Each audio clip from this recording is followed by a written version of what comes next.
Greetings, fellow armchair Imagineers.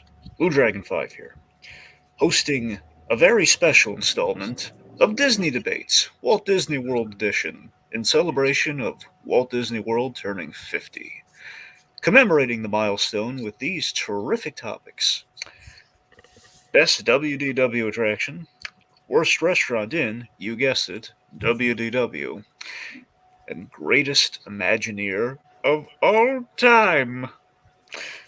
Alright, folks, let's wrap up our breakfast with Mickey, grab some Donald Duck orange juice for the road as we board the monorail and walk down Main Street all the way to the arena.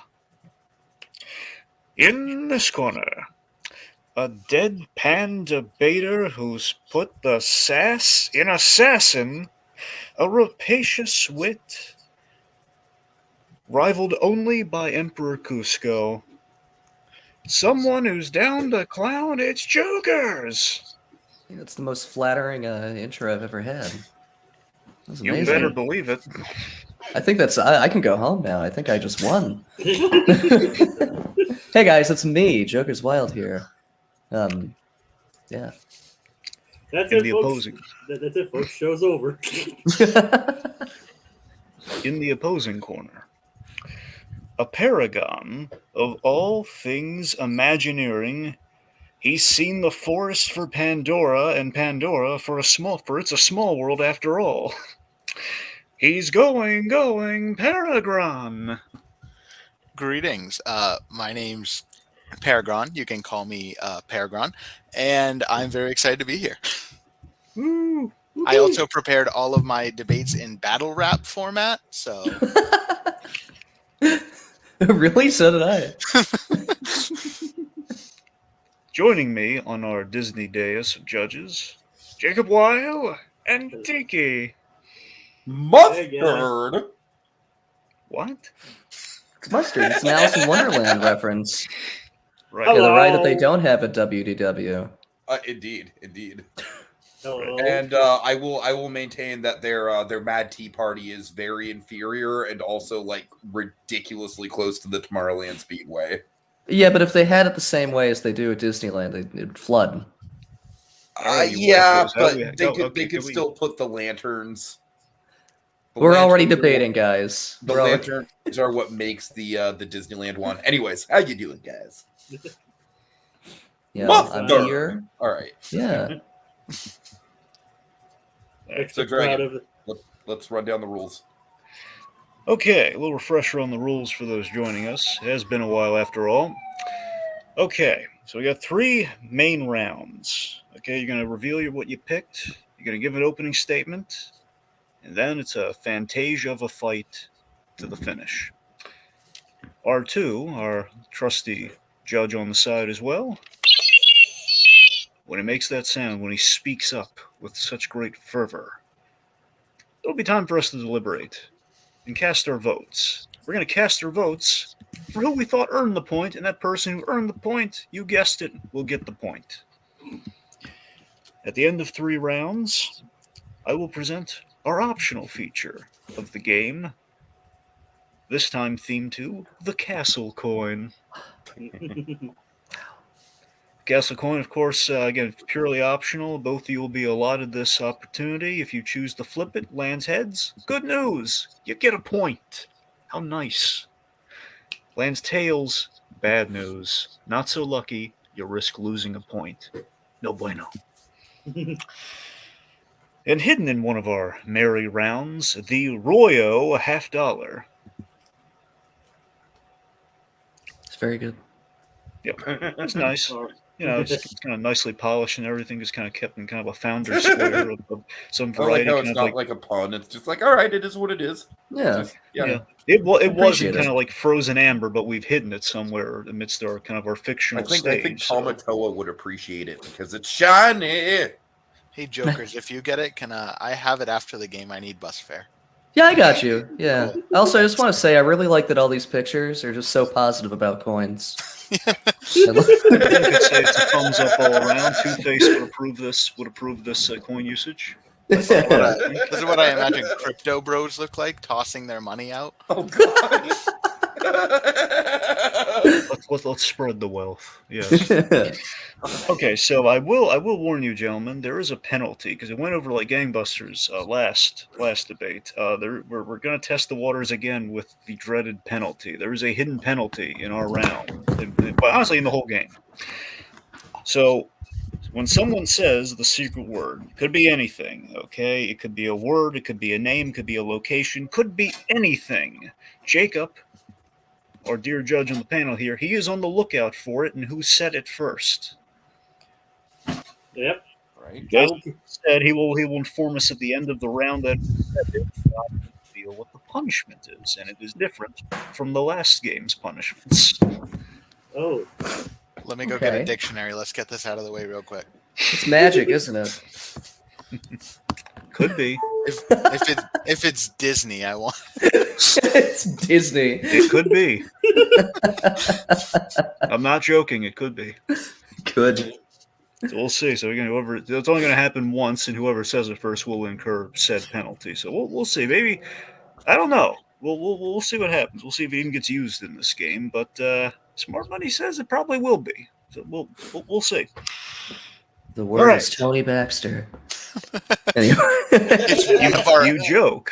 You It's joke. one of our. It's one of our answers. They have Exactly. the It list. They very have well the could list. be. So be cautious, friends. Be cautious. Oh, well, well, as I said, I'll keep a stern ear, a stiff ear out for whoever says it first. And again, Please Jacob, do. be careful. Tiki doesn't know what the word is, so if he says it, just don't count what he says. All right. Or message it to him. No, I don't yeah, want him to that know. might be. Okay, no, that's fair. Yeah, keep Katika in the dark. Yeah, exactly. I don't want him to know. All right. That's my He philosophy. has That's a my terrible poker philosophy. face. He's going to give it away if I tell him, so I'm not going to. Thank God his camera's off.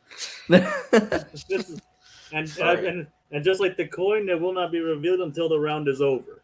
Of course.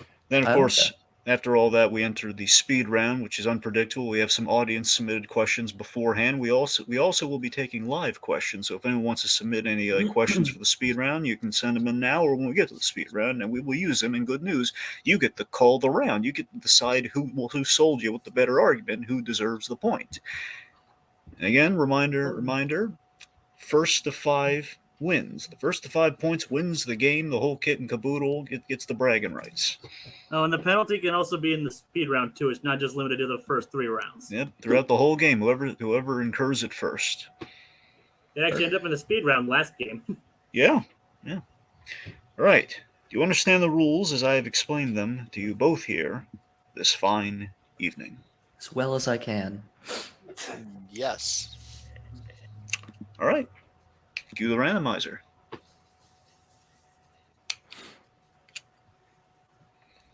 All right. PerGron will be going first this evening for our 3 main rounds, followed by Jokers. Cool. Okay. All right. All right. Let's enter round numero uno, which I Dragon, just what color do you want the banner to be? Really quick. Sorry. gold, please. Cool. Okay. And also, just to shout out, Bedazzled 4720. He says he better fulfill that rap battle promise at some point. Well, congratulations, Tiki, can you pull up a PerGron. beat? You've set up a precedent. All right. I'll do it, but it won't be good. Also, These are- before we go further, I want to take a moment to thank one of the judges on our panel. Jacob Weil has created these beautiful thumbnails we have to work with. Yeah, Jacob. Seriously, this is a really good work on your end. No, thank you. I'm really proud of how they turned out. I'm particularly proud of the 50 in the corner up there. I Okay. mean, all I did was just crop that from an image that they did, but Ever so humble the lad Whatever is, works. folks. Ever so Yeah. humble. All right, round numero uno. What was, let me give you the full wording here. What was the best attraction created for Walt Disney World? So anything under the sun was allowed here so long as it was created for Walt Disney World. Okay, Let me there- clarify this too. Also, there's no something like Big Thunder Mountain, Space Mountain. You know, it's like if it got cloned over later and it's relatively the same, it was a little bit of a distinction. I feel like Tower of Terror counted just because there hasn't been a Tower of Terror that's like the one in Florida. I don't know. It was a little bit of a gray area with the clones, but regardless, they picked two things that haven't been cloned anywhere else. So I'm just the semantics guy here. Anyways, All right. So Okay. So I just want you to reveal what you have right now. So PerGron, what did you pick? I picked Expedition Everest. All right. Jokers. I picked the 1982 classic Journey into Imagination. Okay. All right, PerGron. Dazzle me. Opening statement. So Expedition Everest is probably the most well-themed roller coaster ever created, at least that I've ever seen. It has such a rich story that it even goes into the queue. The queue is probably one of the best in any park that I've ever seen, and probably extends beyond that as well. It's a coaster that can be enjoyed by pretty much everyone. It is thrilling, but it's not thrilling to the level that little kids can't enjoy it. It's something that can be enjoyed by pretty much all ages. It has such a rich story. It also had one of the coolest animatronics of all time. And I think that it is the best ride created for Walt Disney World. Jokers. Yeah. Sorry. So Journey into Imagination, I think, is kind of the perfect dark ride. It's a really fantastic experience. One thing that I think really sets it apart is the varied ride system. It's a very unique ride in that it changes its ride system between load, the first scene, and the rest of the ride. The scenes are perfect. The characters are iconic to the point where this ride hasn't been open for 24 years. Oh my god, that's awful. And these characters are still very well known and very beloved, and I'm not talking about like modern Figment. Like the original Figment is still very well known. I just think that this is peak Epcot. I think it's peak Tony Baxter, and I think it's a more well-rounded experience than Expedition Everest. Okay, All right. Also, really quick, guys. Just want to shout out Monkey, Theme Park Priest, and Rohith, all in the comments. So happy to have so many people on board for the comments tonight. Yeah. Monkey, I almost went with Food Rocks, but I thought it'd be too easy. Fud Rapper really, that would have been too much. I mean, I think y'all are sleeping on Triceratops Spin myself. don't forget the masterpiece that is Superstar Limo. Yeah. No, I was very close Not to a Walt doing the Disney honey. World attraction, Jacob. It's okay. It's not I was very close to doing the Honey I Shrunk the Audience playground, but I was just Okay. gonna go with the Gorilla Falls walking trail, to be honest. I mean that'd be a good. Instead of contender, talking actually. about the things we didn't pick, let's talk about the things we did pick by fighting with our words. Yeah, The way I'm best at it. I'm gonna punch you in the mouth with an adjective. Oh, jeez. Stu Wade. These all talk. Tiki, give us a beat. Here's the battle rap portion of the show. Anyway, let's do this. Sorry, I was trying to do a beat and it didn't work. That was great. PerGron, I think you go first. Oh, we go? Yeah. All right. Whoever Yes. wants to swing Sorry. first. All right. It's open mic now. It's like I always forget. I don't do this often enough. PerGron, you're wrong. So my thing, Expedition Everest is a great ride.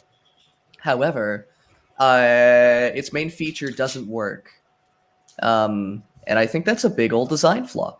Also, while I like that it's a coaster, I think that by its nature, it doesn't have quite the wide appeal that Journey into Imagination did. And that's why I think that's a big reason why I think Journey into Imagination kind of sets itself above Expedition Everest. Well, Expedition Everest is like a really great themed experience. It just isn't consistent in its design and mechanics. Yeah. All right, yeah. I'll agree with you. The characters in Journey into Imagination are absolutely iconic. But other than that, I mean, I think the characters are what sells that ride, and those characters can be pretty much in anything. And then we've also seen how they've botched the characters since. I think Journey into Imagination was a great 80s ride. I think it served its purpose, and at this point, I think it wouldn't hold up as much as we love it now. We love it now because it's gone and we have that nostalgia for it. I really think it was just kind of a good dark ride where Everest has this, it has the thrills, it has the storyline, it has the theming, and yes, the Yeti doesn't exactly work anymore. But even then, still seeing that massive Yeti, even if it's in disco mode, is still such an imposing thing when you're on the ride. So you can make fun of it when you're off, but when you're on the ride, that is still a really imposing thing to just round the corner and see. Plus, the area music is phenomenal. And one little spark, I'm going to say it, it's kind of annoying. I disagree. That's funny you say that because it's the same chord progressions. It's a small world. I disagree with the characters, with the character point. Sorry, I'm congested. Obviously, I love the characters, but I also think a big part of Journey into Imagination is the sets themselves. I think it just has like really, really full, very interesting set design. And while I don't disagree that some of it's dated, I don't think there's too much of it's dated. It's just the nature of the effects for the time, where if the ride stayed open, they absolutely could have updated it. And I think it would have been I think it would have endured very well had it been given the chance to stay open and not be bastardized by Michael Eisner. But speaking of music, one little spark aside, I genuinely believe that Journey into Imagination has like the best, if not the second best, music loop, just instrumentation, like orchestration, everything. Just I think it has the best arrangements of any Epcot attraction. I absolutely adore the music, even though it's just theme on a variation, variation of theme. It's done really well. I really love the music. Whereas I don't remember a single piece of music from Expedition Everest. Like I don't know. I like Expedition Everest, but I think it can be one note unless you're there for the thrills. Where Journey into Imagination was very all-encompassing. It was a really cool, complete, pretty long experience for a dark ride that took guests to like a lot of different places. And I don't know. I just think it was. I think it was more unique than Expedition Everest. Between the ride system, where it had the carousel theater at the beginning, I think that's like the perfect opening scene for an attraction. I don't think anything's really come close to hitting that high that attraction hit at the very beginning. Because that's all the setup you need. It's pretty perfect. I feel like I'm rambling, but yeah, I think that. I think that Journey into Imagination hits similar points that Expedition Everest does. Like there are similarities in like how it presents its story and theme and stuff. But I just think that Journey into Imagination does it more wholly. Yeah, so I'll agree that Journey into Imagination, it has some high points. It definitely does. I could never knock it. But to kind of go back to my point, it's not even that it's dated, because I mean, there's a lot of dated things that are still really good, just like out there in the world. But I just feel like, having never been on it personally, it was gone before my time. But having never been on it personally, the videos that I've seen of it, like home videos from when my parents went and everything, it really feels like it doesn't feel like it's the best attraction that everyone thinks it is. I really think nostalgia kind of clouds that. It's a solid ride, and I think if it was still around, it would be much better than the garbage we have right now in the Imagination Pavilion. But it really is. It's a good dark ride, but I also think that there are better dark rides. Let me say this very quickly, not to interrupt. So I rode Journey into Imagination once. I have no memory of it. Mm-hmm. I very distinctly remember the old image works. I very distinctly remember the load area, but I don't remember riding Journey into Imagination. And when I first fully dove headfirst into being a Disney degenerate, I naturally watched a POV of Journey into Imagination, and it immediately captivated me. So I'm kind of surprised that it didn't really captivate you. But I mean, again, to each their own. I don't know. I think it's almost like the anthem of Epcot. Everyone says that Horizons is like the thesis of Epcot. I think that I want to say like Horizons was the soul of Epcot, but Journey into Imagination was the heart of Epcot. And I think that absolutely shows in the attraction. I don't know. I'm trying to think. I just think that it was a really like unique whole experience that was made for like everyone.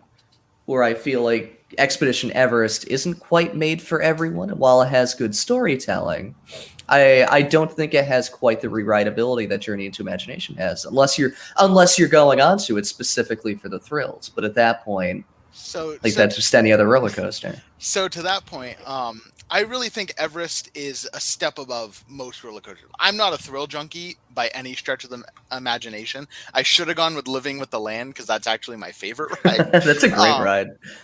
But it's that sort of thing. So I'm not a thrill junkie by any stretch of the imagination. I really don't love roller coasters. I'll go on them, but Expedition Everest really, really does stand out to me because even for somebody who's not a thrill junkie, you get a lot out of it because it really feels like it is this big, intense thing for somebody who's not a thrill junkie. I'm sure people like Tiki, who have a lot more coaster credits than I do, are like, oh, it's just like a family coaster. But I really think for a family coaster, it bumps it up. Everyone can enjoy it.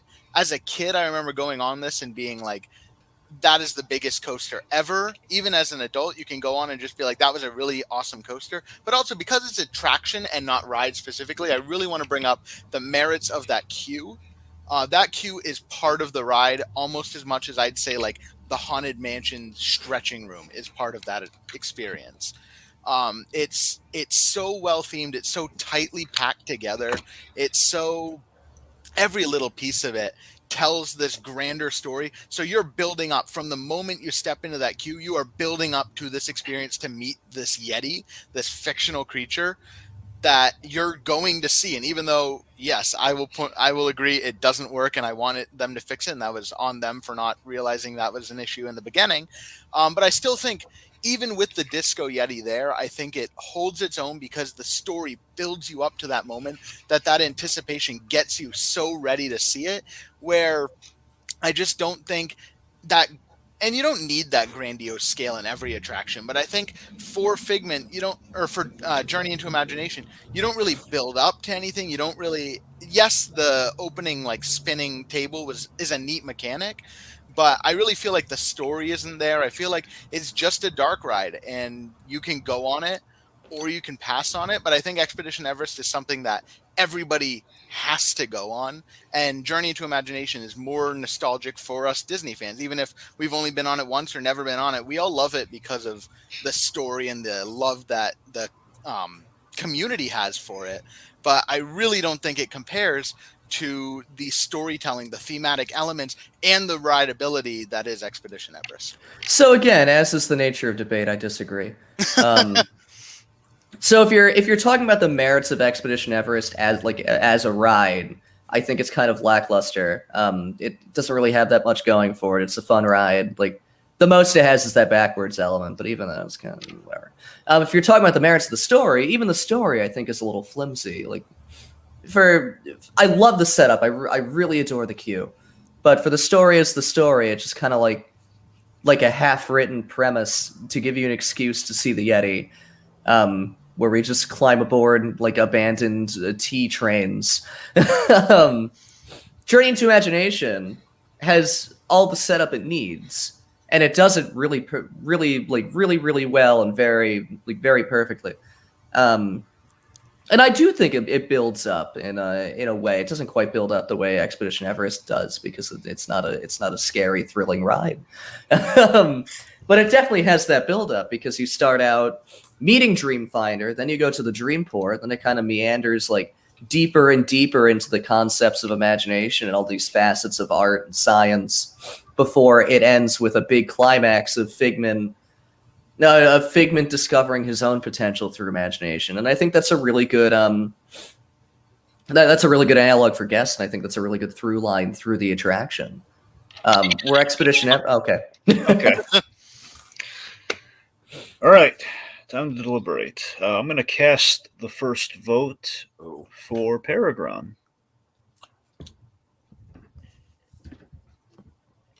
Tiki. Okay, Jokers, I really do think you were making some valid points there towards the end, but I really think that PerGron hit the nail on the head of what makes Everest stand out beyond just being a coaster. So I'm gonna go PerGron. It was close though. I thought you guys both did a great job. Jacob, do you have a differing opinion?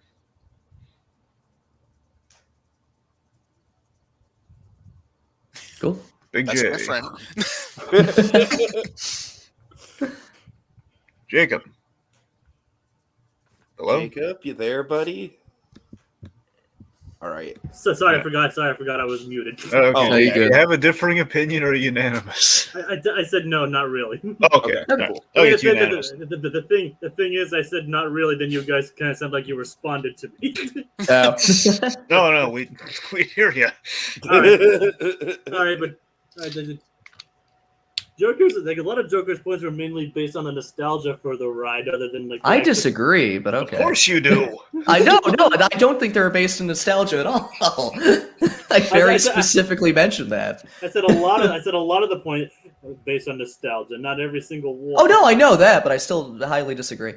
But it's irrelevant. I just think that PerGron kind of like boxed you into a corner where it's like, even though it is a very impressive dark ride, it is still like pretty confined to the genre. Whereas you opened very again, I strong. disagree. I think it's a no. I'm not arguing the decision. I'm just saying I think it's an argument of semantics because we're talking about the merits of a ride that's already open that has modern technology and a ride that's been closed for 24 years that didn't have the benefit of modern technology. And I think that's the uphill battle. Well, it was modern back then. Yeah, absolutely. And I tried arguing that. And also, like with the Disco Yeti point, I really don't think that anyone can use that as a valid criticism anymore, just because like Disco Yeti has been in existence. It's been in existence for most of the attraction's life. But you have to say you have to acknowledge. I don't think the modern component really factored in any of the decision making, at least not on my end. No, guys, I'm not arguing. I'm not arguing the Why are we having this conversation? I don't know. Congratulations, PerGron. I'm genuinely shocked. I thought I So lost. was that he. one. I don't care. I'm not arguing. All right. Okay, this is a fun one. This is the question for me that we had to get in because Disney World, it's about the rides, but for people like me, it's also like half the fun is the dining. So All right, before that, two things. One, do we have any comments that you want to highlight? Oh, okay, yeah, we got a ton of comments. Let's see. Monkey says I've only used Everest Standby once. Same, Monkey, same. It's Then worth you're going missing through. out It's a on great a lot. queue. It's a really great queue. I'm sure, but single rider exists on that ride, so I don't know what. Yeah, to but tell the you lines guys. the lines are usually pretty short. Yeah, if you go when single it's like rider still saves time on a Disney World trip. You know, if you go when it's like if you go like towards the end of the day, I know Rivers of Light isn't there anymore, but if you go towards the end of the day, the lines are usually short because everybody's in Pandora. I highly recommend walking through it and just like taking your time and just savoring it. Because Honestly, even during the afternoon, I see it where it's like a 25-minute late wait. Yeah, even if you don't go, like you can even bail on the coaster. Well, I wouldn't do that. But. I'm just here for the queue. Thank you. I've done it. I haven't had time to go on the ride, but I'm like, I want to see you. I just like waiting. Thank you. Yeah. All right. Claude says, "Will you guys ever do a Disneyland debates?"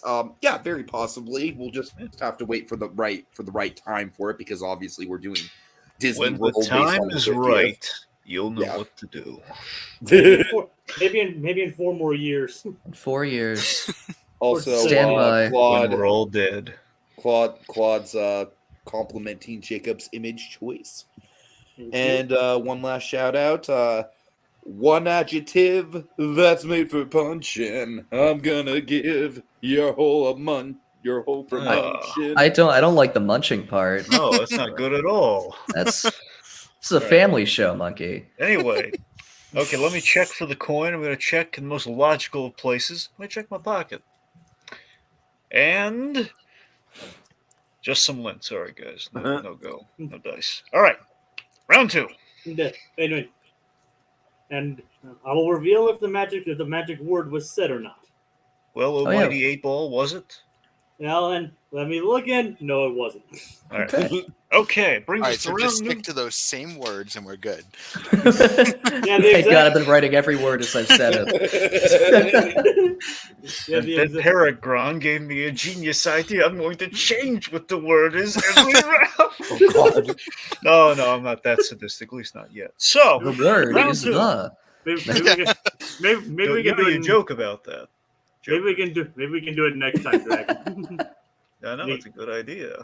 And you can just send it to me through Skype or something. Yep. Just keep changing it to different conjunctions. All right. In all seriousness, round 2. Yes, a very anticipated one on Tiki's part. He pitched very enthusiastically. I'm going to ask the question: who's hungry? I'm Better okay. yet, what is the worst restaurant in Walt Disney World we should not eat at? Who wants to go to Tony's Town Square? Tony's is okay. Yeah, it's like a slightly worse Olive Garden. They got the Garachi. They got the Lady in the Tramp fountain. They got it all. Okay. Anyway, I ate at Tony's. It was actually quite good. yeah, I remember liking it. I mean, Anyway. Of a place. Anyway. it wasn't the best Italian place I went to that day, but that trip. But That day, just going around the theme parks eating pasta. Honestly, Disney World has a lot of great Italian food, so I would Just like- believe that. actually, it's I've like, been eating pasta for 4 days. Hey, please, Anonymous, can we rein it in a little? well, I actually had the margarita pizza at the place in Epcot, and that was really good. Not helping. Oh, they have Jacob. great pizza. Come on, let's rein it in. Yeah. I want to talk about food too. Yeah, let's do it, guys. Come on. Right, Question 2. who What's has the best what? WDW pizza? Anyway, PerGron. PerGron, what do you have? All right, I went with a St. Angelin restaurant inside the Mexico Pavilion. Okay. Jokers. I went with the Crystal Palace inside the Magic Kingdom. And yeah, theme park says I always eat at fast service places. And to be clear, we reserve this to table service only, so that was part Yes. of it. Yeah, Is that otherwise really? That was a stipulation in general. I thought it was a restaurant. No, it was no table service was a stipulation. It would have been too broad. I get Yeah, All right. Okay. Pizza Rizzo would be sitting up there right now. it. Yeah. You don't like the wedding pavilion? All right, PerGron. Get the All ball right. rolling. Would you start us Yeah. off? So the atmosphere is amazing in this ride, and that's in this restaurant, and that's literally it.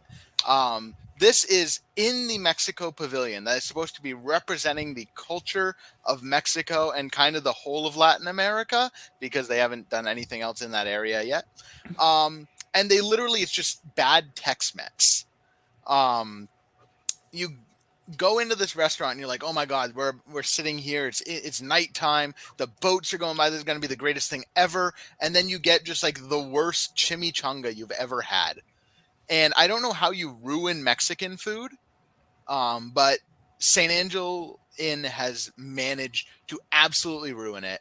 There are 2 restaurants in Mexico.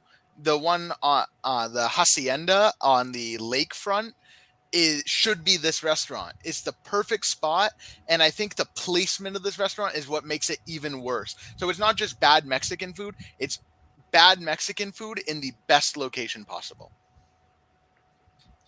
Okay, Jokers. PerGron coming in angry. I'm So- very Jokes, stir the pot. So the thesis of my argument is mediocrity. It's just a shitty buffet, and I don't really like that. Where at least I'm not going to argue against St. Angelin yet, but yeah, you go there, you get normal buffet food. It's very mediocre, and I leave there disappointed. But but an $80 poorer. So that's kind of my thing. It's not good, and I don't like it. So kind of where I stand on that is, yes, it's mediocre buffet food, but you're also booking a buffet, so it's kind of, you know what you're getting when you get there. You're gonna get buffet food, where it's inside the Mexico Pavilion. It's prime real estate. I know so many people who this is like a must get on their reservations. They're like, we're gonna go eat inside the Mexico Pavilion. We're gonna sit by the boats. This is like the highlight of a lot of people's trip, at least people that I know. Maybe I know weird people, but they get really excited about this. Everybody has to have it. And even though I warn them, I'm like, it's really not that good. They're like, we have to do it. And then they always come out and they're like, we just wasted a lot of money on the worst Mexican food we've ever had. I think it's insulting to the culture of Mexico to have this food here. I think it's insulting to the pavilion for ruining such a perfect spot. I think it's insulting to the chefs who have to make this slop every single day. I think the chefs are insulting to real Mexican chefs right across the way at the hacienda that nobody knows about. Even the stuff at the quick service across the way, yes, it's Tex-Mex, but at least it's edible. You can eat it and you don't feel like throwing up afterwards. And then to really just put the nail in this restaurant's coffin, this restaurant got better for a week.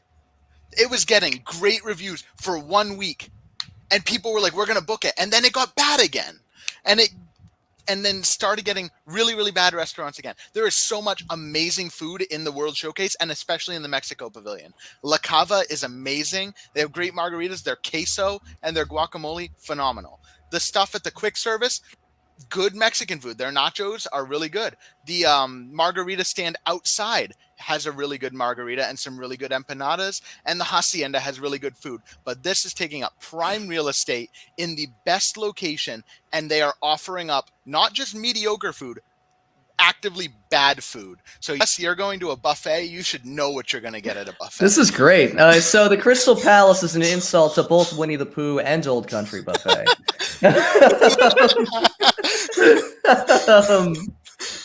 No, like, so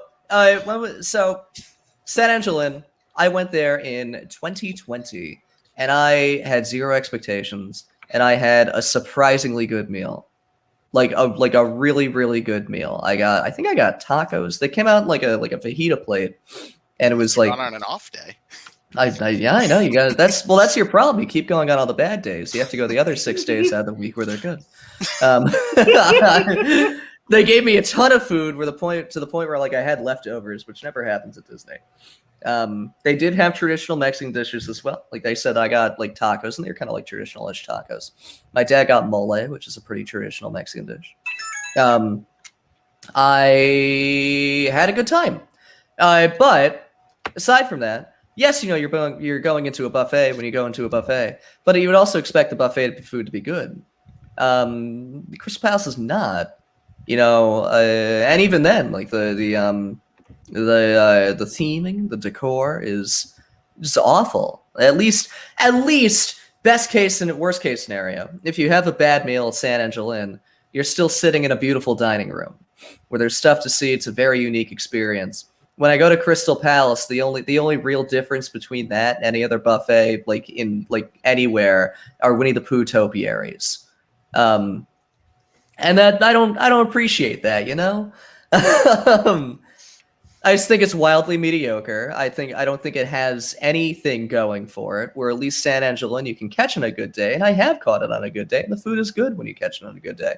And they have that a really stunning dining room. They have that decor that you can like sit in. You can just kind of it's a unique way to experience the pavilion. And I think that the food at San Angelin is more consistent than you think it is. Where at Crystal Palace, it is consistently not good. I don't want dry prime rib and shitty mac and cheese. And I asked for Mr. Pibb one time, and the lady made fun of me. And I'll never So go there back it is. again. That's Yeah, why there it is. That's the chip on my shoulder. You know, I went to Crystal Palace, and I actually had a surprisingly good meal back in 2019. I thought their buffalo chicken wings were okay. I thought they were better than I was expecting. And I think having Winnie the Pooh and Tigger and Piglet and Eeyore is fun. I mean, those are characters that everybody loves. And I think they're characters that do doo-doo. That they are crowd pleasers. They are a fun interaction. I was there with two of my friends. We're all like drinking age adults, and they came over and they spent the same amount of time with us. It was a very interactive experience. I think the food, it's like a Golden Corral kind of Exactly. and but without the chocolate fountain. But you know what you're getting when you get into that. So if you set your expectations high, you don't make the Crystal Palace a massive part of your trip. So let's compare and contrast. Let's not compare and contrast. All right, I've heard enough. Okay. Wow, Okay. he doesn't sound pleased at all. Jacob, thoughts? It's honestly kind of tough. I mean, I went into the Mexico Pavilion and actually saw the inside of this restaurant, but I never actually ate there. I just went there for the Caballeros ride. Don't we all? I mean, I didn't even know the ride was there. I was just exploring inside. I was like, oh, that looks fun, so I just got on it. And now but based on the strength of the arguments, I'm honestly leaning towards PerGron for this. He brought the fire from the get-go. Tiki. I'm actually going to go Jokers on this. PerGron definitely brought the fire, but I thought Jokers had the better arguments. Honestly, I thought the argument about the dining room was like a killer blow in terms of like it's literally just like any other buffet except there's poo topiaries. I don't know. I just thought with PerGron it was like a lot of fire and brimstone, and with Jokers I feel like he really like formulated his thoughts very well. And Dragon, you know me, I hate things that are mediocre. So also just to shout it out, let's see. Theme Park Priest says Jokers was there on the 1 week it was good food. Apparently. We have Alex Gahan, aka Mickey Fan, in the comments. He says, "I have come for the chaos." Who? That's Mickey our Fan. That's our Mickey co-host. Fan. The more poo talk. Tune Doesn't in. ring a bell. Hey, I forget he's on the show sometimes too. Like last week, Yeah, Alex. when he wasn't there. I don't know who that is. we even did. Come now, Dragon. Come now. We Nope. even Got did nothing. Fantasia Forever with him. Nah, distant All right. memory. Well, I mean, you didn't do Wow. Fantasia Forever, Dragon, but Jesus, he's been busy. God, give it a break. Wow. Anyways, so he says they're talking about poo. I think this counts as more poo talk. All right. Every day is more poo talk. Okay, so Dragon, break the tie, buddy. Okay, I'll tell you. I do think this was well thought, but I got to tell you, I think PerGron's logic was just very sound. I mean, from the get-go, I was very dazzled by it, where he just made the very fine point about like, hey, you know what you're getting when you go to a buffet, and I heard a lot more against his than I did against Joker's. plus he did counter the dining room point. That's what I'm saying. And he kind of made, he kind of spun the poo into an advantage. So, I think it, yeah. And again, he redirected the point from earlier about the, you have Joker's, good dining experience. Well, I have one too. Show you how arbitrary this is. Totally fair. Totally fair. So yeah, I'm gonna vote for PerGron, which I believe puts it in, gives it the point to PerGron. So it's 2-0 right now. Okay. I'm not I'm not going to say anything this time because you'll think I'm arguing again. But we can move on. Yep. But that's saying something. All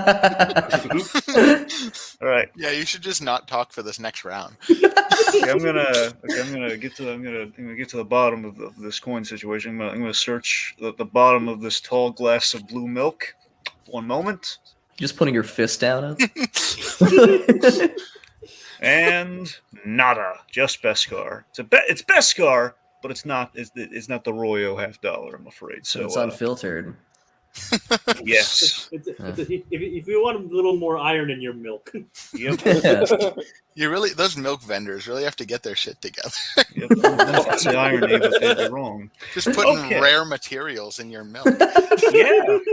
All right. It's kind of like it's like the leavings of the Nasdaq. All right. And, Okay, so we're gonna move on. Oh yeah, what's the word? Did someone say the word? Searching through the rewinding and no. Okay. Yep. All right, so we have 2 whole rounds worth of words we can use now. Yeah, thank God. So we're gonna move on from the. Yeah, I'll give it. You guys did come close once. Oh.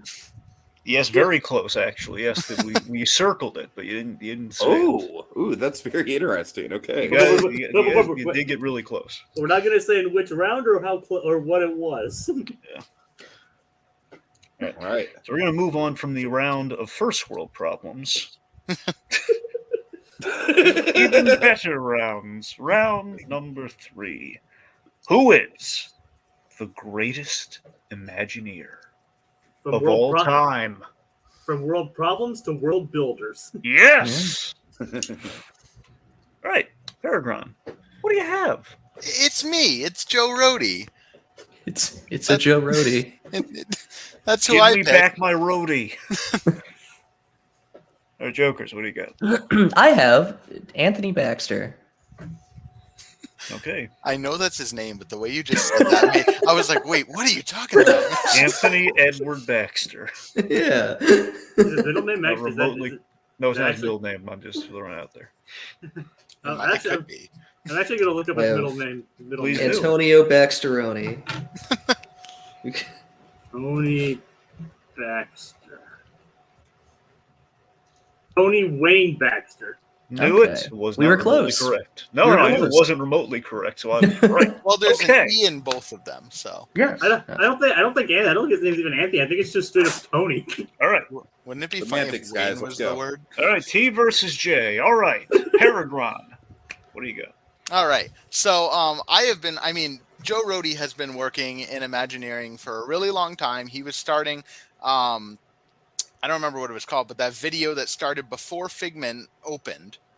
So he's been there for a really long time, and he has kind of in recent years become the Imagineer. And I know he was retired. But he created some of the best things of the modern era of Disney and kind of were the saving grace of the Iger era and the late Eisner era. But he did Animal Kingdom by himself, which I will argue till I'm dead is the best theme park in the world. He did Aulani, which is probably the most respectful thing in Hawaii when it comes to tourism towards the culture. He is super well known for really taking humanity and culture and working it in a really respectful way that you don't see with some of Tony Baxter's projects. That was a low blow. I'm sorry. No, I don't care. But he has a way of just taking these things and not only making them really culturally respectful, but also making them super interesting. Pandora, the world of Avatar, nobody cared about Avatar after 2011. Till he put on the mask. He made him care about it. He made people care about Avatar now. My parents watched Avatar for the first time because Pandora was opening and they wanted to know what it was all about, and they didn't like the movie, but they adore the land. And I think it's the same way with a lot of things. Aulani, Animal Kingdom Lodge, Animal Kingdom, all these things are Joe Rohde's babies. Guardians of the Galaxy Mission Breakout, which I haven't been on, but as a replacement for the Twilight Zone, I think has been really successful and is probably the only thing that could have replaced the Twilight Zone that would make less or only half of the fan base mad. I really think Tony Baxter has some highlights, but I do think Joe Rohde is the best Imagineer that we have just because of all the stuff he has done and the way he's done it. Cool. So this is a pretty similar argument to what we had during the first round. Yes. That being said, actually, literally though, because Journey into Imagination was Tony Baxter, and Experts Never Yeah. Joe Rohde. It The comes full seeds were circle. planted. It comes full circle. It's From all the- cyclical. from the creations to the creators. Much like poetry, it rhymes. We all get it. Continue. Anyway, I think this is pretty cut and dry. Tony Baxter is probably the most influential Imagineer. I know that you would argue Joe Rohde, but I genuinely believe that half of the stuff that Joe Rohde did wouldn't have been possible without Tony Baxter. Tony Baxter really, I think he really pioneered modern Imagineering. That sounds stupid. You know what I mean. He really set what an attraction could be above what it had been in the past. Like, we got close with things like the Matterhorn, but then Nature's Wonderland, stuff like that. But once Tony Baxter started churning out classic after classic, like Big Thunder Mountain, Journey into Imagination. He did. I don't know. He did a ton of classics, and I think he's highly influential, not just in the Disney sphere, but in the theme park sphere in general. So that's kind of my thing. I think he I think he created a ton of like really enduring attractions, and I think that a lot of what we see in Disney parks today wouldn't have been possible without the steps that Tony Baxter took. Yeah, so Tony Baxter, absolutely one of the most iconic people in Imagineering history. But to say that Joe Rohde couldn't have done what he did without Tony Baxter, I mean, it's kind of the same thing without, like, Tony Baxter couldn't have done the stuff he did without, Rolly Crump or anybody else from the Walt. I mean, there's an argument for Rolly Crump being a better Imagineer. but that's not what we're arguing. But I just don't think that's a great argument to be like, yeah, Tony Baxter did it first, so therefore he's better. No, I'm not saying that he did it first. I'm sorry, I don't mean to interrupt you. Please stop me if I am. I don't mean to argue that he did it first, so that makes him better. I'm arguing that he was a pioneer in a different way than Joe Rohde was. Where, for sure. Like a lot of the concepts that Joe Rohde really focused on and really perfected, and like what he worked on, I really don't think would have really been possible or really thought of as soon without Tony Baxter, at the very least. Also, remember, Tony Baxter was the head of Imagineering during most of Joe Rohde's tenure, so technically, Tony Baxter headed these projects. So yeah, I think I'll give you that. I think Tony Baxter made some better rides than Joe Rohde made for when it comes to rides. I'll give you that. I think some of Tony Baxter's rides are some of the greatest rides ever made.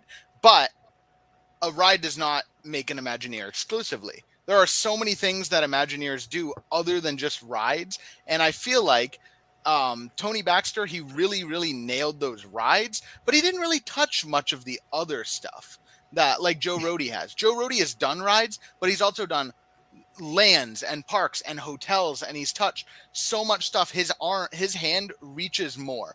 So please finish your thought. I really don't mean to interrupt you. So when you look at all the stuff that they've done, and I'm not saying that more equals better. I'm just saying that Joe Rohde has touched so much stuff, and he's done it all with the same level of quality. It's not like he did some good rides and then made like a mediocre theme park or a mediocre hotel.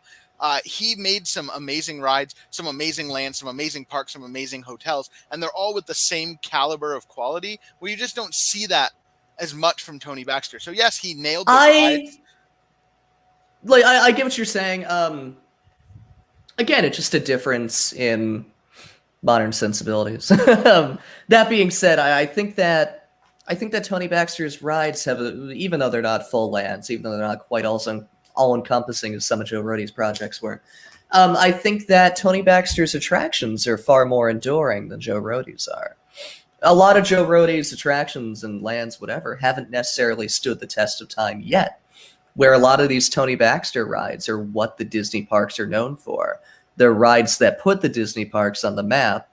And literally the only Tony Baxter ride that I can think of, aside from like Journey into Imagination, that's been closed or is about to be closed was Splash Mountain. And that's because it was kind of misguided. But we have Big Thunder Mountain, we have Splash Mountain, we have Indiana Jones Adventure, we have the original Journey into Imagination. The only ride that he did that I would necessarily possibly say is mediocre, but I like it, is Finding Nemo Submarine Voyage. And that seemed more like a consultancy because he was halfway out the door when that opened. But I just think that what he did was too important to the theme park sphere, where we haven't really seen the ramifications of what, or the effects of what Joe Rohde did quite yet, where the effects of Tony Baxter's work and Tony Baxter's philosophies are very apparent throughout all of modern theme park design. Yeah, so Big Thunder Mountain and Splash Mountain, as misguided as it is, those attractions are definitely iconic to like the Disney fandom. But I really do think that the biggest thing, and this is the biggest accolade I have to give to Joe Rohde, and this is probably a little bit of bias because it is my favorite and I'm the animal guy, but Animal Kingdom changed the game when it came not only to theme parks but to zoological parks. He was able to take something that a lot of people aren't fans of. As someone in the field, people hate zoos, but I've never heard anyone say anything bad about Animal Kingdom other than like they think it's just a zoo, but they never say, "Oh, it's just a zoo." They're like, "Oh, it's just a zoo." But it's not a zoo. It's not a zoo, but it is a zoo, and he took it and he made it this such a big thing that it's all immersive. It tells a story. All of the animal habitats are phenomenal, and I know he's not the only one that did that, but he headed that project. And let me do a low blow or not, you know. Nope. Okay. Okay. Man, you always cut him off at like the last second. Yeah, it's okay. It's always I'm the used to it. suggestion. It's a low blow or let's compare. Yep. It's okay. All right. I'm going to cast the first vote here. I'm going to give it the Jokers. Thank you. Tiki. Well, I was gonna say, like, yeah, I kind of want to hear what Jokers has to say, but yeah, I'll give it to Jokers too. Honestly, PerGron, I love you, buddy, but the animal stuff was kind of like the low-hanging fruit, and once you got into that, you're kind of like, oh, okay. You Start made listing really good animals. points, but I just think that Joker's kind of like came in a little bit more impartial. All right, Jacob. I mean, it doesn't make much difference anyway, but I'm Well, going we'd like to include you. I don't know, but I'm going with Jokers as well. All right, royal flush. Hooray.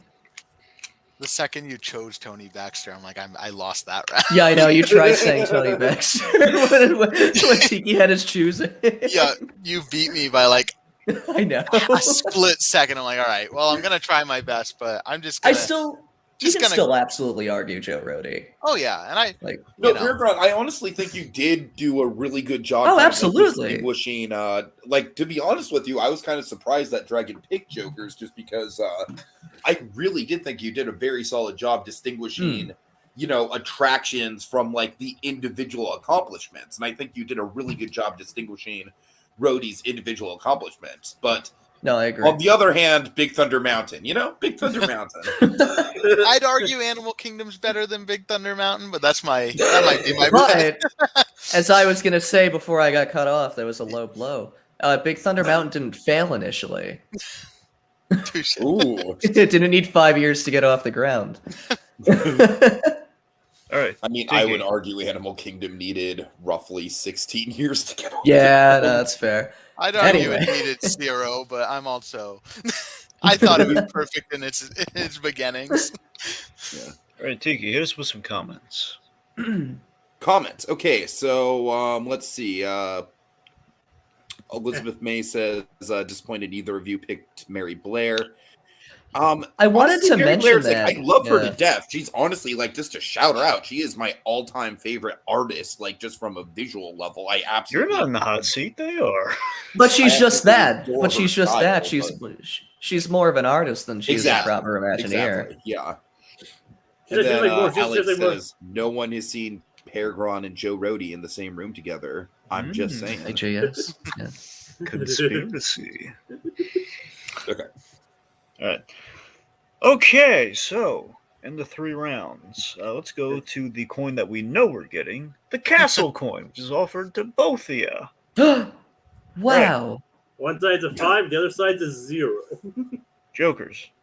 I'm going to say no. All right, Jokers is a no. PerGron, you feeling lucky? I'm going to pass as well. Ooh. Okay. All right. Very sensible. All right. Let's just put it back on the shelf then.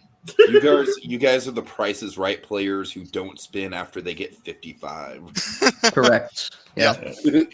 Okay, Jacob, give me a word check, would you? I'm checking the memory, rewinding the tapes, and they came close but didn't say it again. No cigar. All right. I hope it's like a set of 2 words and we just keep contracting them. No, We'll it's- see. You have a it's- whole speed round to get to. Speaking of which, it is not. It's not a contraction. I can tell you. Dragon, what that. about the royal $50? I'm so glad you asked. Oh, God. All right, let me check. Okay, we've checked the conventional means. Let's try the unconventional. Let's try that little charming token machine. And you put a coin in, and it spits out something special. Let's see what happens. I'm It's grinding called a it, penny and presser, Dragon. what? It's called a penny presser. Oh, really? No, it's a special thing dispenser, Tiki. Vote to change that to special thing dispenser. All right, it's all good, guys. Give him a break. It's fine. No, I'm with him. And we're grinding. It's a And family show, Dragon. Oh. Dragon, quit saying things that shouldn't be taken out of All right, context. guys, come on. Yeah. Oh, we're fine. fistful of nothing. Oof. Okay. All right, we now enter the almighty speed round. All right, now, folks, I want to impart upon you. We are taking live as well as pre-submitted audience questions. And again, folks, you will be able to call these rounds, especially if they're the ones you've submitted. Like, for example, we're going to start off with a pre-submitted question from Rohit Dar. Okay, I'm not sure if he's watching yet because it's down to 2 people watching. Just so you He was know. here earlier. All right, well, Yeah, regardless but of he spirit, only commented once, so Yeah. I think one of those people might actually be me. yeah. Oh, the other one's me. I had this open. Oh, great. so we're gonna wait for Rohit Dar then. Okay, Yeah. we're gonna get to him even if he's not here. But we're just Rohit's here. Rohit's Oh here. wait, no, it was. Thanks for Oh. wigging me out. Okay, So- okay, just checking, Rohith. Just checking. Honestly, sometimes the viewer count is wonky when I see it, so all right. People have been pretty active, so well, it's well, probably Well, it does have not it does have 3 now. Yeah, okay, just checking, Rohith. All right. So yeah, Dragon, let's get to Rohith's question. All right, so Rohit pitched a quick draw question. So you're going to hear 2 names, okay? So after you hear the second name, then you draw. You say which one you want. Okay. Again, this came from Rohit Dar. Which underrated Disney movie would make the best addition to Walt Disney World as an attraction? Treasure Planet or Atlantis, the Lost Atlantis. It's Atlantis. All right, Joker says Atlantis. He didn't even let Dragon finish the time. No, because as soon as he said Treasure Planet, I knew what it was going to be. Yeah. PerGron has Treasure Planet, but Joker's is going first. It'd be funny if it was like Treasure Planet or The Rescuers Down Under. or Home on the Range. Oh, believe me, if well, I Home were on the the Range isn't underrated.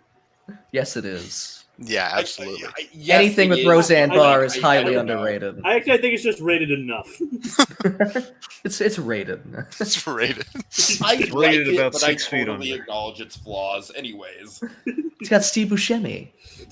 And every a movie with Steve firefighter. Buscemi is the best movie ever. You're just right. consult many Adam Sandler films. So, all right, Jokers.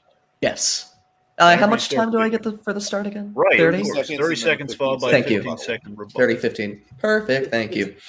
It's like, Okay. 30. Yeah, I just think that Atlantis is like the perfect Adventureland ride, or even if they still had the submarine pool, even that would be really good. The mood's there. The mood's perfect for an attraction like this. The aesthetic's perfect for an attraction. Even the characters really lend themselves well to an attraction. I just think it would be a really fun, unique kind of like Disney Sea type ride, but in America. I almost said the West Coast, but it's the East Coast. I really like Atlantis. I stan it. I think it'll do really well in the park.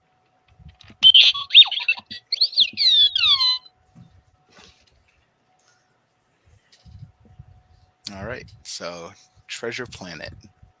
Treasure Planet is a movie, and it's a movie that a lot of people like. And I do think that if you were going to say get rid of a simulator that's maybe themed to a different sci-fi, Treasure Planet would be a perfect simulator attraction. It's got that sense of adventure. It's got the pirate motifs. It's got some really fun character designs, and it's set in space. And who doesn't love movies that are set in space?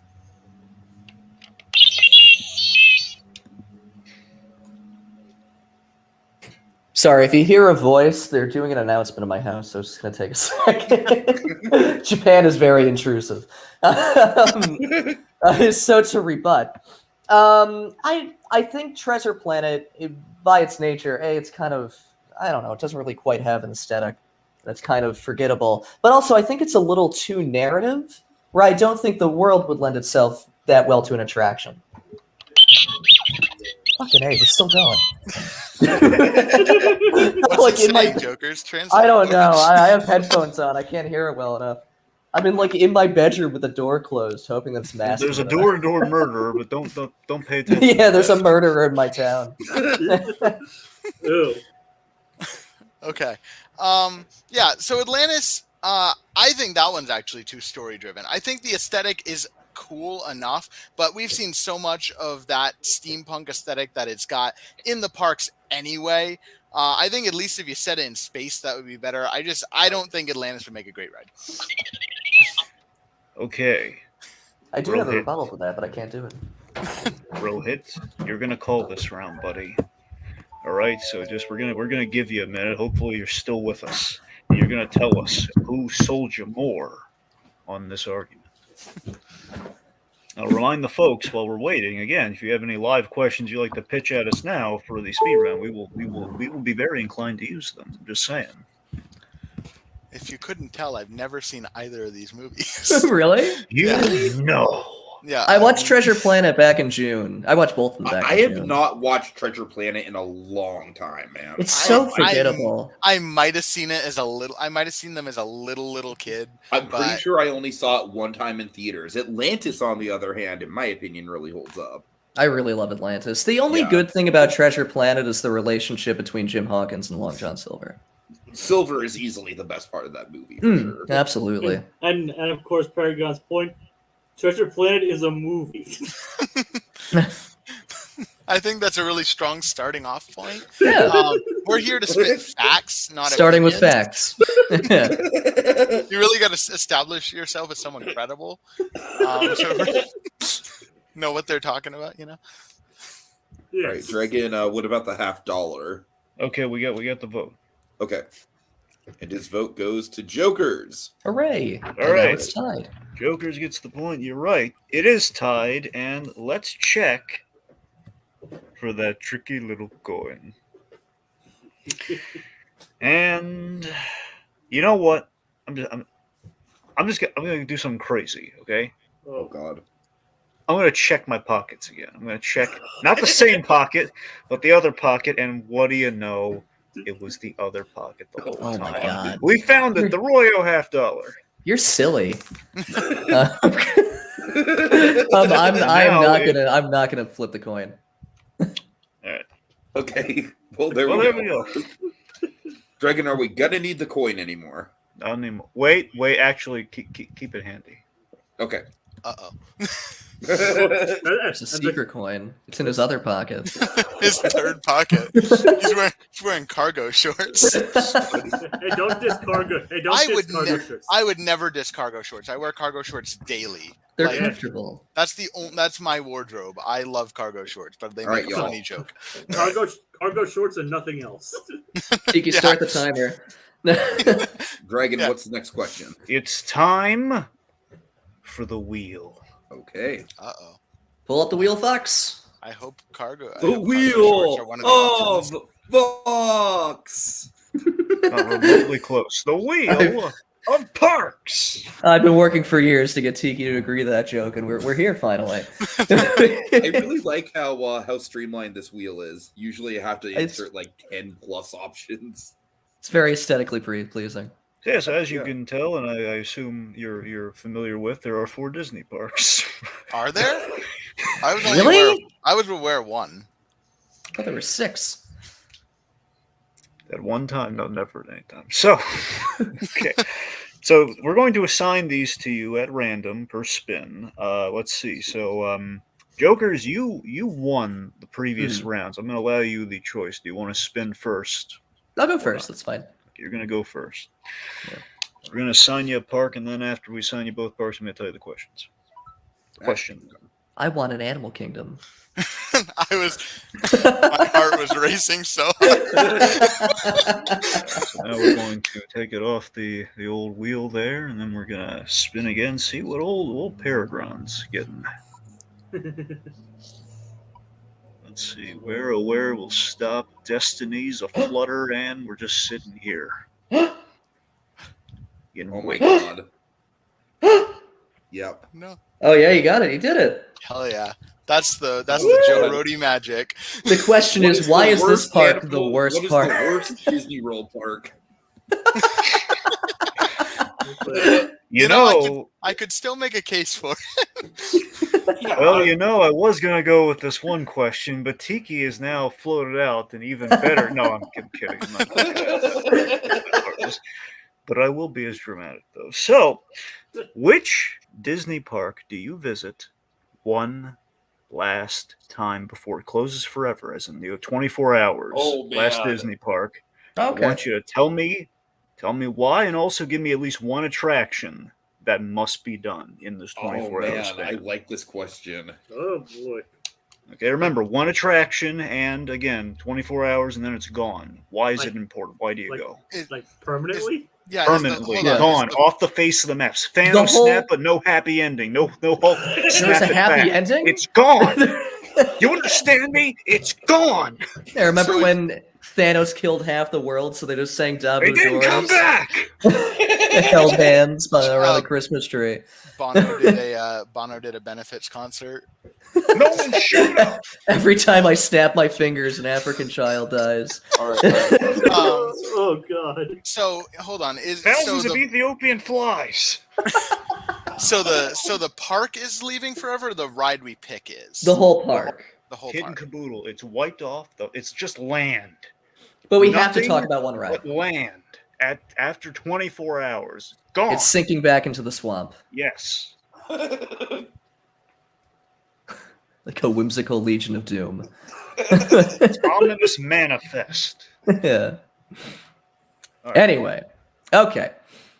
So Magic Kingdom is really just the perfect nostalgia park. It's not Disneyland, but I think if you're to choose one Disney park, that is the one to choose because it's so indicative of the resort as a whole.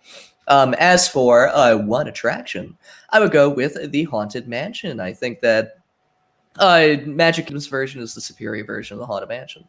And I think it's just a really great ride, and I love it. It's kind of the quintessential Disney experience.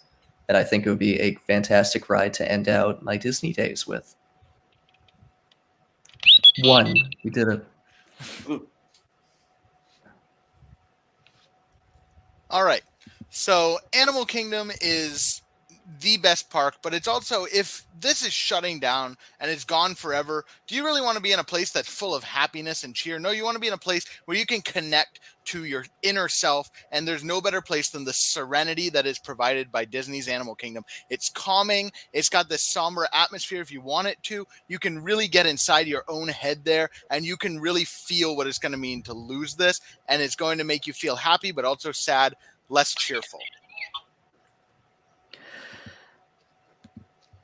Jesus Christ, PerGron! It's a theme park, not a cemetery. So my thing is like, when did you want to I don't want to say distract yourself, but the way my depression manifests, I like to distract it. And I think that going to Magic Kingdom again would be like a really good way to bookend that. The park's closing. A good bookend and park's closing. Well, so Animal Kingdom will be a massive cemetery once it's wiped off the planet. All the Still leave the animals animals. but I think, at least the way my depression manifests, it's better to reflect on yourself and to be serene than to get yourself hyped up, because you're just going to remember all of that adrenaline. I just love that this is us comparing our depressions. Yeah. our coping mechanisms. Yeah, which one of our coping mechanisms is better? That's what you're voting on now. All right. Tiki, You're gonna call this one, buddy. Oh God. Yeah, easily Jokers. Tiki, are you saying that my coping mechanism for depression is bad because you realize that's going to end really negatively? Yes. Yes, 8 o'clock it is. rolls around. They open the gates. PerGron, honestly, like I don't know, man. Like He's playing the world's smallest violin. Take And, that. plus, like they Animal actually Kingdom, like I could see a solid argument, but like I don't know, like the way that you describe it, like that it's a very solid. It's like I don't know, like I'm very. It's I very actually very nice. They bring out the River of Lights floats, and they put 3 gorillas who play violin. My whole thing is that I would be so concerned about the animals. I would just it'd just be so fucking morbid. Well, you see, PETA got a hold of it in this. Oh, so they put them all down? Yeah. Like PerGron, I'm sorry, but in this particular scenario, like, I really think it's the worst possible option. honestly, bringing PETA in makes the whole thing worse. Mm-hmm. So, You know, I already lost. I'm just going to keep digging a hole. all right. That's my method. And you didn't even mention an attraction either. Yeah, Oh, that's true. You did Oh, that's mention a true. dragon. Oh God. I saw the 30 seconds. I'm like, shit. Well, to be fair, PerGron did argue that the entire park is an attraction in itself. I did. Well, I mean, he could have gone with the Expeditionist, the Safari. He could have gone with any of that stuff. Yeah, I Well, would have gone with the safari. I it is guess. a Well, zoo. then again, with the animal factor, I don't know what even would be the safari at that. Yeah, stage. I mentioned the animals, and I think the animals are an attraction. If you go onto the attractions page on My Disney Experience, Disney's animals are considered attractions. Yeah. So, I think it counts. I still lose, but I think it counts. That sounds like a lot of BS to me. The animals are the I don't know. About Yeah. that. You can look. They- you can they go look attract around. you. To a certain extent, Dragon. Honestly, like it They attract. Like Animal Kingdom is a very exploratory park. All right, maybe you're right. Maybe, So I scores can't- 3-2, right? Yes. Yes, Okay. yes. Jokers has 3. PerGron has 2. All right. And the back magic word remains unuttered. Ooh. Woo. We're just gonna not. So it wasn't It's just not graveyard. gonna be said. Well, Very well might not be, and I It can wasn't always save it depression for or another coping time. mechanism Oh, either. God. Well, you were kind of close, and by kind of close, I mean not really at all. I mean, you were close in rounds 1 and 3. I'll give you that. Mhm, yes, you were Okay. like, All you were right, kinda guys. like I'm gonna make an executive decision here. All right. what?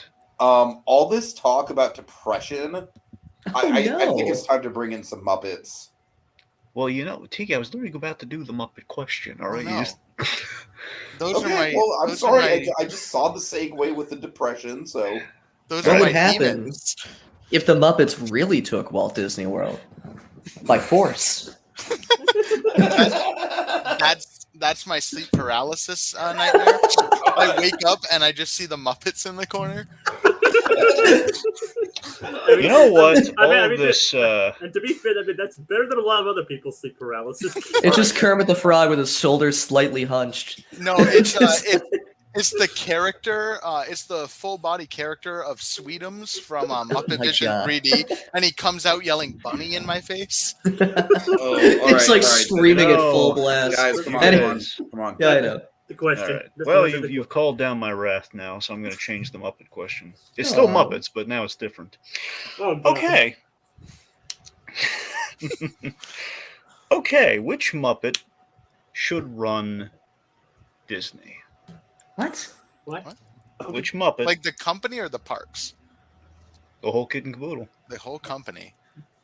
What?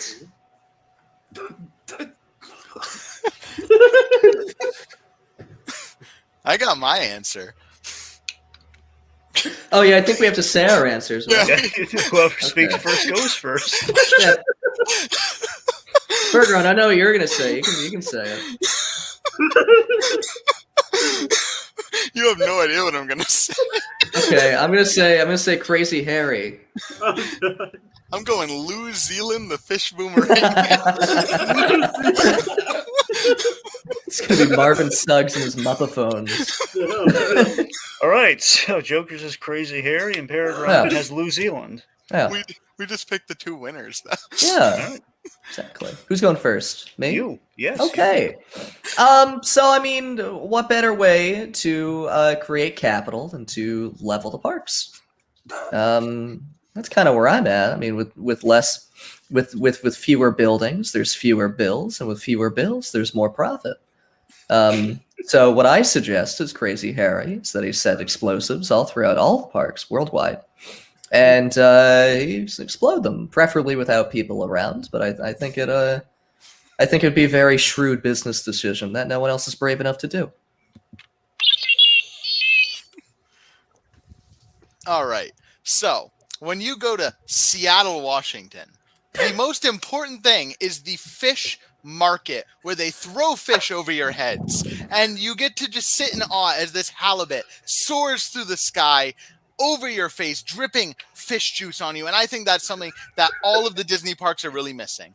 We need more flying fish flying over your face and dripping their salty, fishy juices all over you. That's what really creates an experience. Ask the people of Seattle. That's what Disney needs. That already sounds like a lawsuit waiting to happen. And also, they already have the Flying Fish West restaurants, very successful. Crazy Harry is a smart, responsible businessman, and he will close the parks before he levels them. New Zealand will just throw fish like an asshole, and surely there will be lawsuits. Not as many lawsuits as all of the collateral damage from when he destroys one of the biggest parts of Anaheim and all of the surrounding buildings because it's built so tightly together. So yeah, maybe Walt Disney World will be okay when he blows everything to smithereens. But what about the people, jokers? What about the people? Hey man, it's late stage capitalism. I think that was your ultimate debate question, and you can end this series because it can't get better than that. Jacob, who's the winner of this round? Honestly, at this point, I have no idea. I have a solid answer. I mean, I'm honestly based on just the strength. I think I'm gonna go with Crazy Harry. Yeah. That would have been my answer too, because at least he spoke to like a solid business plan, even if it's like, I mean, honestly, at this point, the parks might be a little bit, I don't know, like with COVID and everything, who knows? I mean, Gregor, you didn't even mention the name of your Muppet in your entire opening argument. All you mentioned was throwing fish. It was New Zealand. That's what he does. He throws fish. I know, but fish. I throw them and they come back to me. He's got a goofy old voice. I know, but like you said, you didn't even mention like how that would be beneficial to running the company. I mean, I think it explains itself. Honestly, think, God willing, rest assured, this never happens. But what if they put a Muppet in charge? I could see a time where like the Disney parks cost more money than they're worth, and Disney is just like, fuck it, we're media only. Yeah. So yeah, honestly, there's as terrifying as it is, there's some basis in reality with jokers. I think I had a very realistic argument. It's a huge tourist attraction in Seattle, Washington.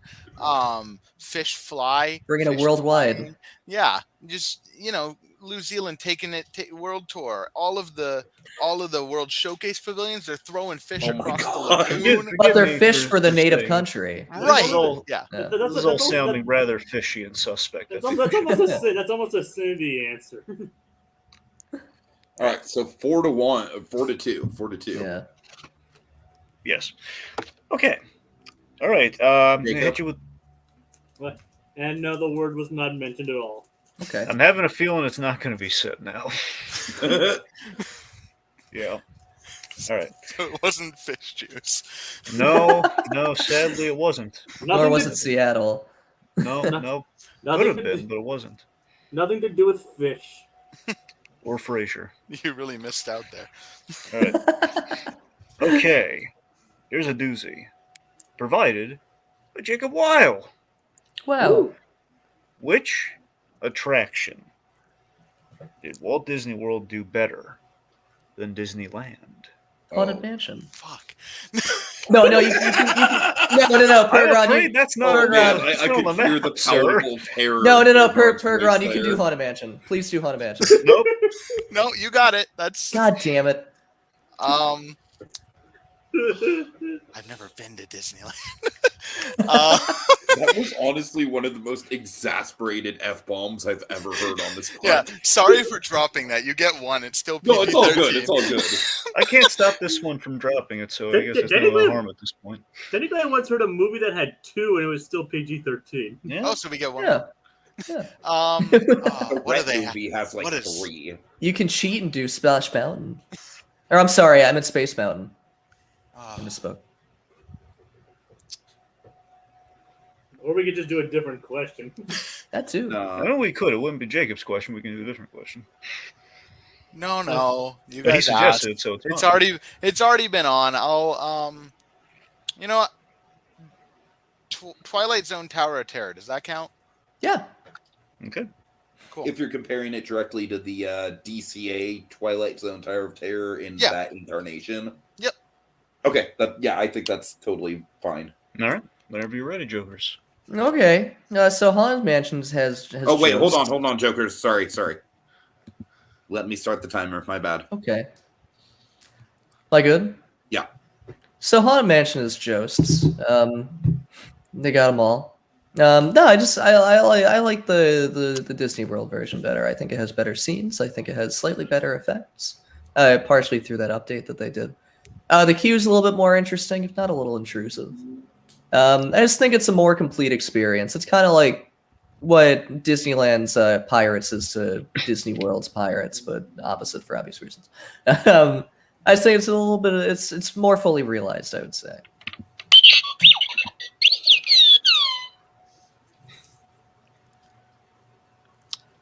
All right. So Twilight Zone Tower of Terror. Now, I haven't been to Disneyland. I know it. I don't know that much about it, but what I do know is how amazing the one at Disney World is. The Disney World Tower of Terror, that is like the icon of the park. That is something that nobody could live without. Meanwhile, the one at Disneyland, it got canned for a property that they can use at Disney World. So that's got to say something, right?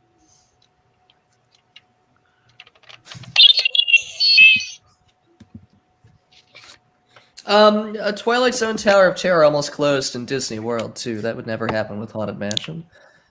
Even if they did give it a Twilight Zone overlay. I don't know. I just think Haunted Mansion is a more iconic ride.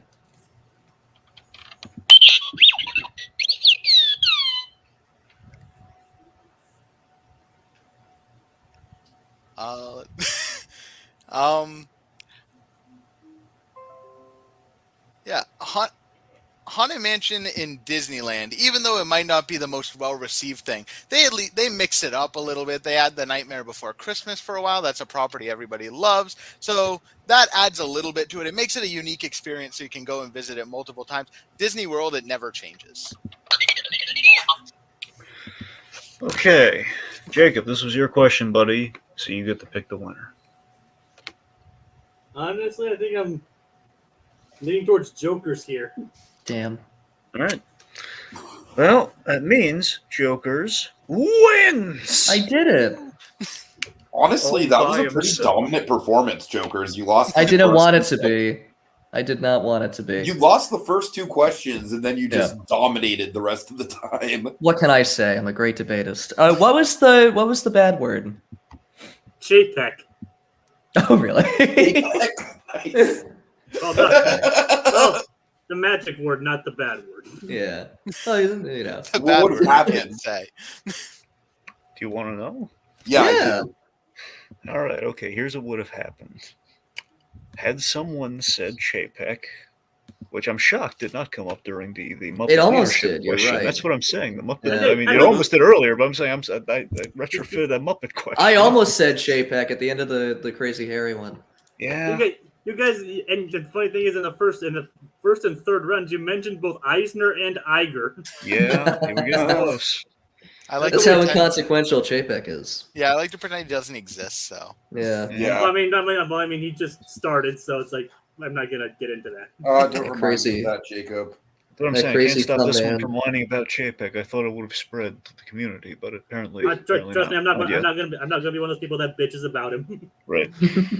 Okay. Anyway. But what was the All right. penalty, Dragon? Okay, so the penalty was if it it was going to be a coin flip to whoever said it, and the coin flip basically would be both really not good options. So if it landed heads, your opponent gets one free do-over during the speed round. Oh, Okay. oh man, that's a good advantage. Yeah, that's had really it good. had it landed tails, your opponent would have picked your the first speed round answer, excluding the wheel. Oh, that's cool. Basically, not counting the wheel, basically you could have picked no matter what your opponent gets for their speed round answer. Mm. That's really cool. All right. I like it. Yeah. Okay. Well, we'll just have to try it next time.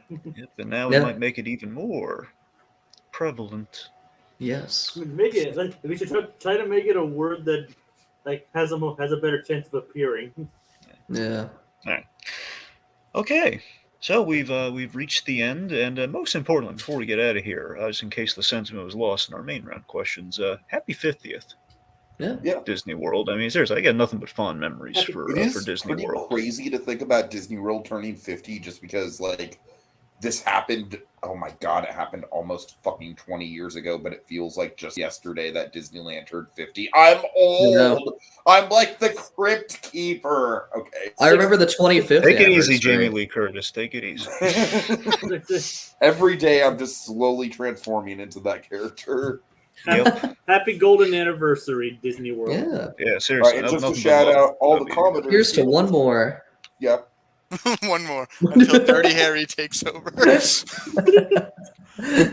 Sorry, Tiki, do Okay, your so shout we out. have Crazy Harry, not Alex, we have Rohit, we have Jacob. Well, he's here too. So. Don't shout him out. He's been on the I show. know, I'm He sorry. deserves a shout out. I'm just literally reading the names. He called We the have winner of the Mr. May, game. Theme Park Priest, and Claude Karinga, and Monkey, and Bedazzled. My God, that's a lot of names, guys. You all rock. We did. All right. Have a good night, everyone. Dragon, take us out. Get your name on a Mickey Mouse cap today. Take care, everybody. See you I love next you. time.